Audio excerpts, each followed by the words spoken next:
देख रहे दूषित जल के दुष्प्रभाव। बच्चों, यदि पीने का पानी दूषित है तो हमारा शरीर कई रोगों से ग्रसित हो जाता है और हम बार बार उस पानी के पीने से परेशान हो जाते हैं। तो हमें यहाँ पे देखना है कि दूषित जो जल हम पीते हैं उससे हमारे स्वास्थ्य पर क्या प्रभाव पड़ता है, कौन कौन से रोग होते हैं, उनके बारे में हम यहाँ पे चर्चा करेंगे। तो हम देख रहे हैं यदि पीने का पानी दूषित है तो कौन कौन सी बीमारियां होती हैं। यदि पीने का पानी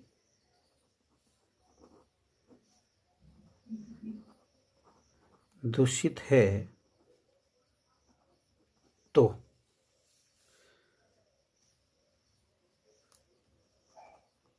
होने वाले रोग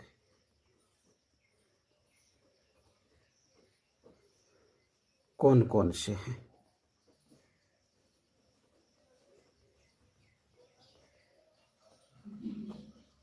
यहाँ पर हम देख रहे हैं कि पानी में जो सूक्ष्म जीव हैं उनके कारण हमारे शरीर में अनेकों रोग हो जाते हैं। तो वो दो दूषित जीव हैं हमारे शरीर में प्रवेश करते हैं। वो किसके माध्यम से करते हैं? जैसे ही हम जल पीते हैं वो उस जल में हम मिले हुए रहते हैं, घुले हुए रहते हैं और वो हमारे शरीर में प्रवेश कर जाते हैं। तो इन सूक्ष्म जीवों में कौन कौन से सूक्ष्म जीव हैं वो हम देखेंगे। तो यहाँ पर हम देख रहे हैं कि जो सूक्ष्म जीव हैं, सूक्ष्म जीव कौन कौन से हैं जो हमारे शरीर में जल के साथ प्रवेश करते हैं। तो यहाँ पर देखते हैं, पहला है विषाणु। कौन सा है? विषाणु।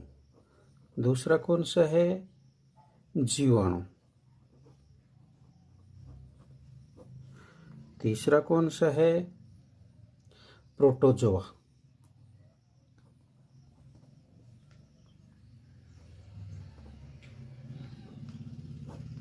और चौथा जो है वो होता है कर्मी।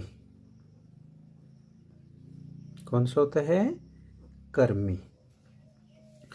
यहाँ पर हम देख रहे हैं कि जो जल के साथ घुलित अवस्था में होते हैं और वो सूक्ष्म जीव जो हमारे शरीर में प्रवेश कर जाते हैं, जो आगे चलकर हम दूषित जल के सेवन से बीमार हो जाते हैं। तो वो उनके जो बीमारी के कारक हैं वो कौन कौन से हैं? उनमें आता है एक तो विषाणु, जीवाणु, प्रोटोजोआ और कृमि। जिनकी वजह से हमें क्या क्या हो जाते हैं, कौन कौन से रोग होते हैं? तो देखिए, यहाँ पर होने वाले रोग आसानी से जो हम जिन रोगों से ग्रसित हो जाते हैं उनमें मुख्य रूप से जो रोग हैं वो है हैजा, पेचिस,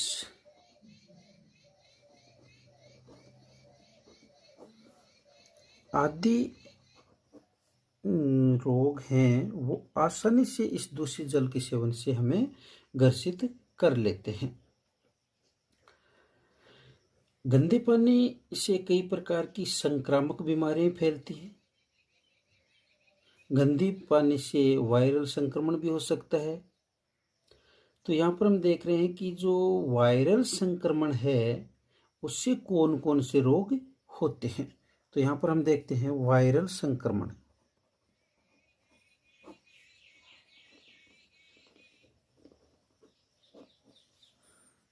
से होने वाले रोग।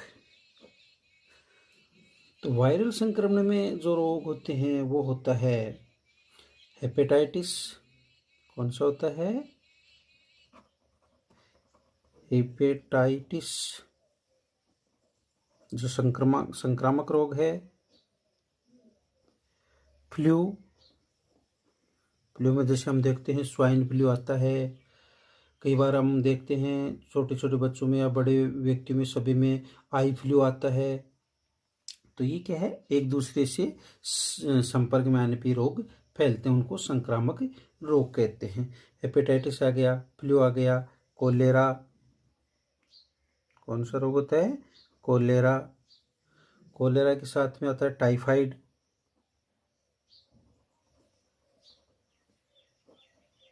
टाइफाइड के बारे में आप सभी जानते हैं कि हमारी जो देसी भाषा उनमें हम बोलते हैं पानीजरिया बोलते हैं, निकाड़ा बोलते हैं, बहाव बोलते हैं। ये सभी इसी टाइफाइड के नाम हैं जो अपनी देसी भाषा में बोलते हैं हम इनको। ये भी किससे फैलता है? वायरल संक्रमण के कारण फैलता है, और वायरल संक्रमण होता है जल के कारण। और इसी के साथ में जो दूषित जल पीने से सबसे जो आसानी से हमारे गांव में फैलने वाला रोग हो उसको कहते हैं पीलिया। कौन सा रोग होता है? पीलिया। पीलिया तो आप सभी जानते होंगे, पीलिया रोग। ये सभी रोग क्या होते हैं? खतरनाक होते हैं। ये सभी रोग हमारे स्वास्थ्य के लिए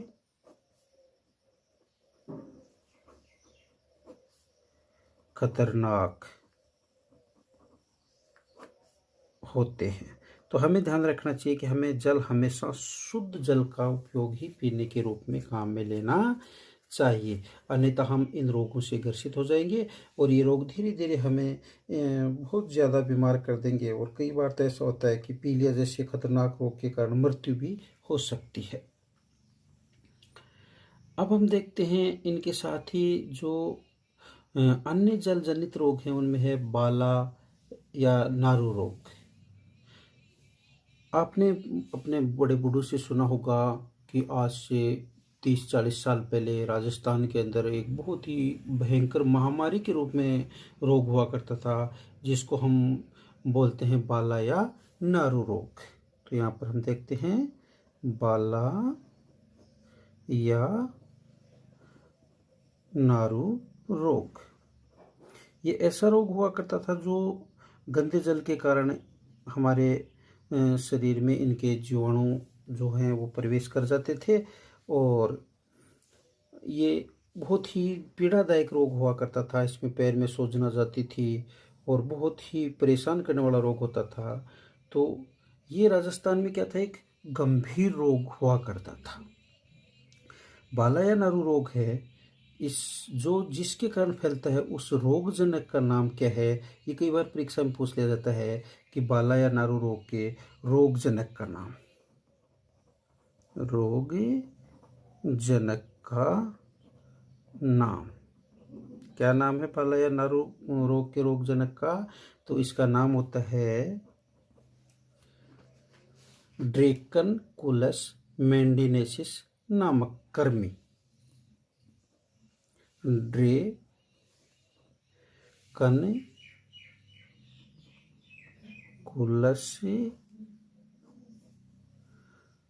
मेंडिनेसिस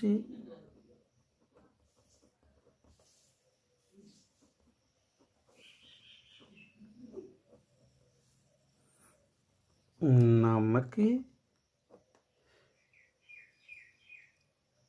कृमि होता है। ये क्या होता है? कृमि जो हमारे शरीर में प्रवेश कर जाता है और उसके कारण हमारे शरीर में नारू या बाला रोग हो जाता है। ये होता कैसे? देखिए, इनकी मादा कृमि अपने अंडे सदैव परपोषी मनुष्य के शरीर के बाहर जल में देती है। ये जो ड्रेकनकुलस मेंडिनेसिस नामक का कृमि है, इसकी मादा है वो मनुष्य के शरीर के बाहर जल में अंडे देती है, और वो जो अंडे दिया हुआ जल है वो यदि हम पीने के रूप में काम में ले लेते हैं तो ऐसा संदूषित जल पीने से हमें कौन सा रोग होता है? नारू रोग हो जाता है, और ये रोग दूसरे लोगों में भी फैलता जाता है।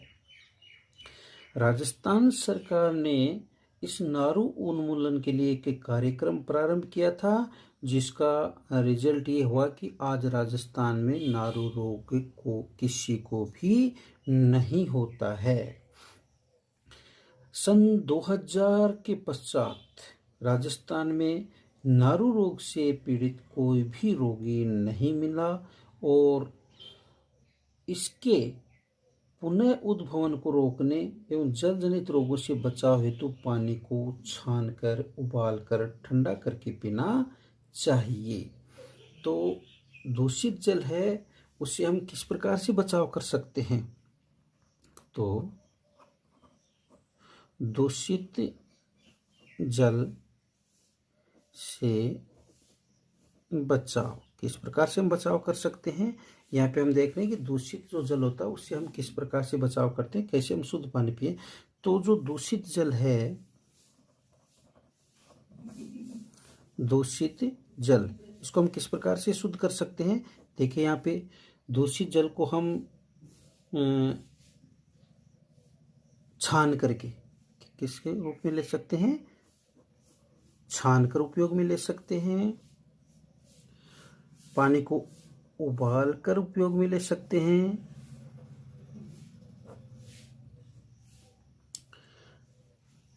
पानी को उबाला और उसको फिर उबाल कर ठंडा करके पीने के काम में ले सकते हैं।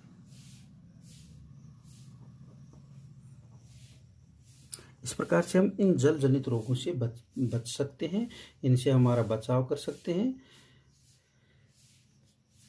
अब हम देखते हैं कि जैसे हमारे राजस्थान में है या कहीं भी देश में नदी, तालाब इत्यादि में लोग नहाते हैं, वहीं कपड़े धोते हैं। सरकार और अच्छे लोग जो है वो ऐसा करने के लिए मना करते हैं। क्यों करते हैं? क्योंकि वो जल दूषित हो जाता है, वही हम पी लेते हैं और हम इन रोगों से ग्रसित हो जाते हैं। समय समय पर इनकी जो तालाब हैं और इनकी सफाई भी होनी चाहिए और वहाँ पर कपड़े भी नहीं धोने चाहिए। नहाना हो तो जल को उस स्रोत से दूर ले जा करके नहाएं और इनकी सफाई बार बार करनी चाहिए। स्वच्छ जल, तो क्या हम जैसे ही स्वच्छ जल का उपयोग करेंगे तो हमारा कल भी क्या होगा? स्वच्छ होगा। तो यहाँ पर जो हमारा एक नारा होगा, स्वच्छ जल है तो स्वस्थ कल है। स्वच्छ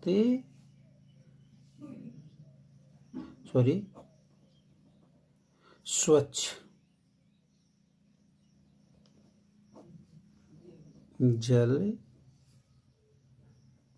है तो स्वस्थ कल है। ये हमारा एक उद्देश्य होना चाहिए। इस प्रकार से हमने देखा कि जो जल जनित रोग हैं और जो दूषित जल है उससे हमारे स्वास्थ्य पर क्या प्रभाव पड़ता है, इनसे कौन कौन से रोग होते हैं, इनसे हम किस प्रकार से बचाव कर सकते हैं।